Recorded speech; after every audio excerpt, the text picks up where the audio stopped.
I just celebrated an anniversary recently. I am 1 year sober.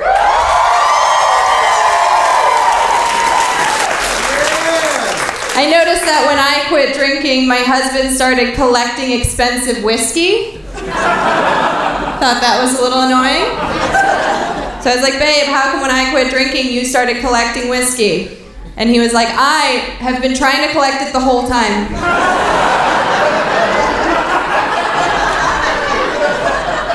Oopsies. I am from Wisconsin, though. That's just what we do. We drank. We have t-shirts in our airport that say, drink Wisconsinably. My first shot of hard liquor was Everclear. If you don't know what that is, congratulations. You have homework.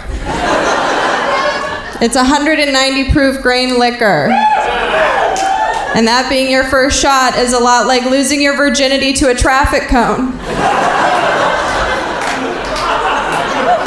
Everything else is smooth sailing. When I was 15, I gave up drinking for Lent.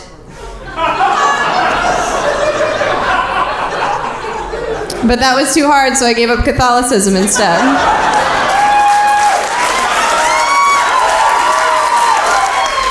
And the priest wasn't sad to see me go because I was not his type.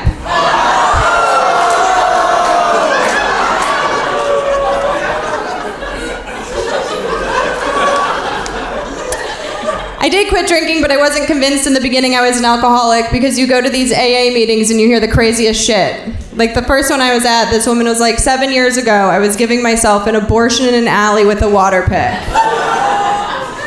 I was like, whoa. You can use a water pick? I could have saved so much money. Talk about a life hack.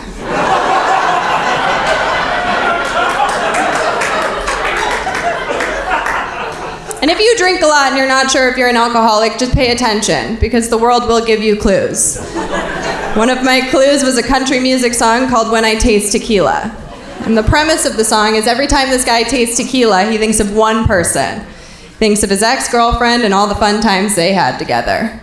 And I'm like, whoa, when I taste tequila, it's just a montage of dicks.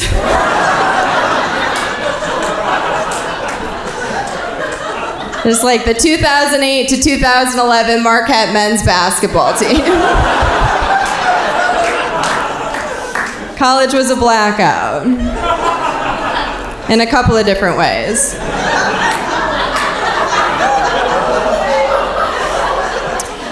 I did hear from a guy recently that I used to hook up with in the NBA, and I thought he was going to be calling to talk about the glory days, the hoary days.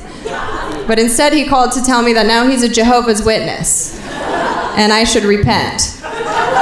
And I started laughing, and he was like, why are you laughing? And I was like, this is just really hard to hear coming from someone who peed in my mouth.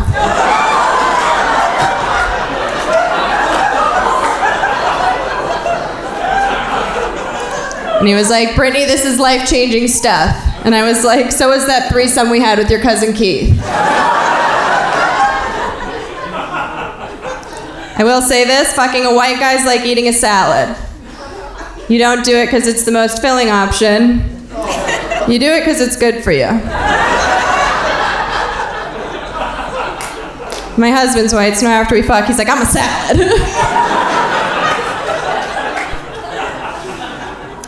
I do feel bad for my husband, though. You guys are like, we do too. Because I got sober in our marriage, and I used to be a very frisky drinker. But I do give him credit. He does try and keep my inner hoe alive. The other day we were stuck in traffic, and he's like, yo, babe, give me roadhead. And I was like, I'm not going to do that. He was like, why not? I was like, it's broad daylight. We're in standstill traffic. Everyone would see me. And he was like, man, you're no fun anymore. And I was like, I'm driving.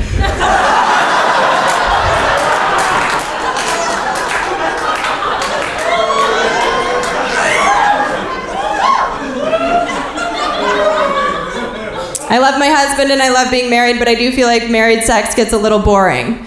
I was talking to my girlfriend about this the other day, and she's like, have you ever heard of sexy stranger? And I was like, no, what's that? And she's like, it's where you dress up like strangers, and then you go out like strangers, and then you go home and fuck like strangers. And I was like, oh, have you ever heard of a real stranger? Because that's who I'm trying to fuck. You know why the Titanic was the best love story of all time? It's because they met, they fucked for 3 days, and then Jack died.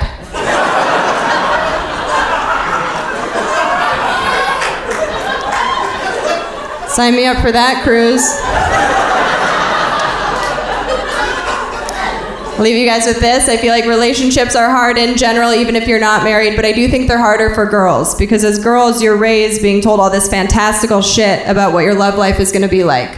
Like your dad calls you princess, and you're like, oh my god, there's going to be a prince and a horse and a castle. I'm in. And my dad just called me squirt.